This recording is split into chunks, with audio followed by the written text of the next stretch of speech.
Ya, Wali, Assalamualaikum warahmatullahi wabarakatuh. Perkenalkan nama saya Makasin Muhammad, NPM 2315061084.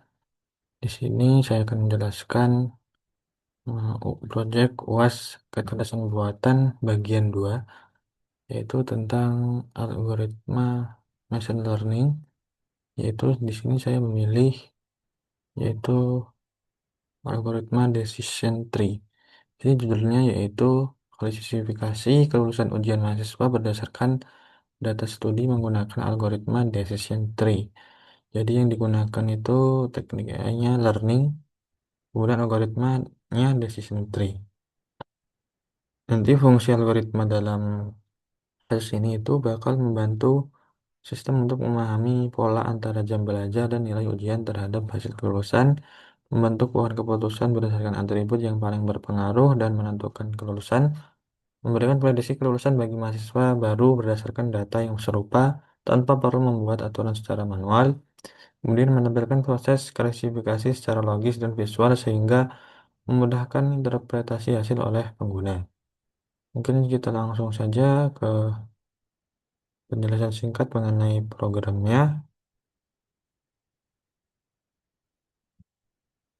Jadi di sini saya menggunakan dua library, yaitu CSV untuk membaca file CSV dan pprint untuk mencetak struktur data secara rapi. Nah, di sini ada fungsi pertama yaitu load dataset. Dia untuk memuat dataset dari file CSV. Jadi dia akan me- mengambil parameter dari file name ini. File name ini nantinya akan diisi oleh nama file datasetnya. Kemudian dia akan membuka file datasetnya, kemudian membaca file CSV dataset tadi sebagai list of dictionary. Kemudian dia melakukan perulangan untuk mengambil dan mengubah nilai floatnya.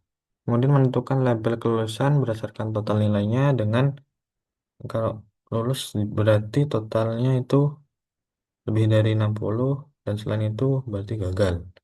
Kemudian menyimpan data formatnya dalam list hasil, yaitu ada 4 kategori yang disimpan. Bisa dilihat di sini. Kemudian selanjutnya fungsi untuk menghitung entropi dari dataset. Jadi di sini ada fungsi untuk menyimpan jumlah total dataset, kemudian ada kondisi untuk mengambil label apakah dia berhasil atau tidak, kemudian untuk hitung jumlah tabel. Nah, seperti itu. Kemudian untuk fungsi selanjutnya untuk membagi data berdasarkan threshold. Jadi di sini ada threshold kiri dan kanan. Untuk data threshold kiri itu kalau misal datanya itu lebih kecil atau sama dengan dari thresholdnya. Dan kanannya itu sebaliknya. Kemudian ada lagi fungsi untuk menghitung information gain. Di sini dia ngambil kayak apa? Nilai dari split data tadi, kiri dan kanan ini diambil, kemudian membagi datanya, kemudian menentukan proporsi data kiri, kemudian menggunakan rumus entropi parent. Kemudian mereturn entropinya dikurang P dikali entropi kiri tambah 1 min P entropi kanan. Kemudian fungsi utama untuk membangun pohon keputusan menggunakan algoritma decision tree.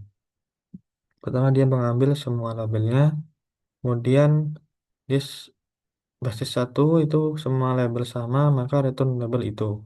Kemudian baris 2 tidak ada atribut tersisa, maka return label mayoritas. Kemudian ada inisialisasi untuk pencarian atribut terbaik.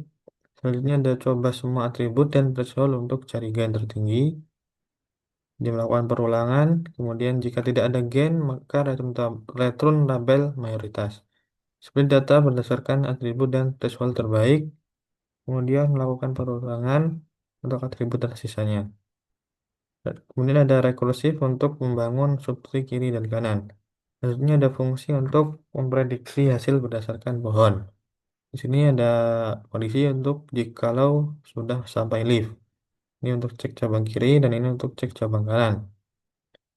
Kemudian ada beberapa fungsi lagi, ada dua lagi, yaitu fungsi untuk mengevaluasi akurasi model di dataset. Jadi ini gunanya untuk mengetahui seberapa akurat model yang udah dibuat tadi. Kemudian untuk program utama untuk menjalankan fungsi-fungsi di atas tadi sehingga didapatkan hasilnya. Bisa kita jalanin saja langsung. Saya di sini saya menggunakan dataset yang saya ambil dari internet, yaitu Student Performance Dataset. Dia ngambil dari situ. Kemudian di sini udah saya run, tinggal nunggu.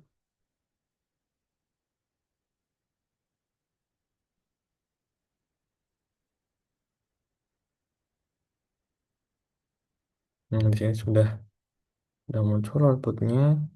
Berarti datasetnya udah masuk semua, udah diproses semua datasetnya menggunakan decision tree. Kemudian di sini ada beberapa atribut, ada thresholdnya juga, ada tadi udah disebutin yang kiri dan kanan itu seperti apa. Thresholdnya 2205, 2215 sama threshold 5,75. Kemudian di akurasinya itu di data trainingnya 94,42%. Kemudian prediksi kelulusan untuk sampelnya yaitu studi horse 4, midterm score 55 dan final score 70. Itu bisa bisa dari hasilnya itu untuk studi horse-nya 4, midterm score 55, final score 70 itu lulus. Seperti itu. Mungkin itu saja yang dapat saya jelaskan mengenai proyek saya. Apabila terdapat penjelasan yang sulit dipahami atau kurang bisa dipahami, saya mohon maaf. Kepada Allah saya mohon ampun. Saya akhiri wallahul muwaffiq ila aqwamit thoriq. Wassalamualaikum warahmatullahi wabarakatuh.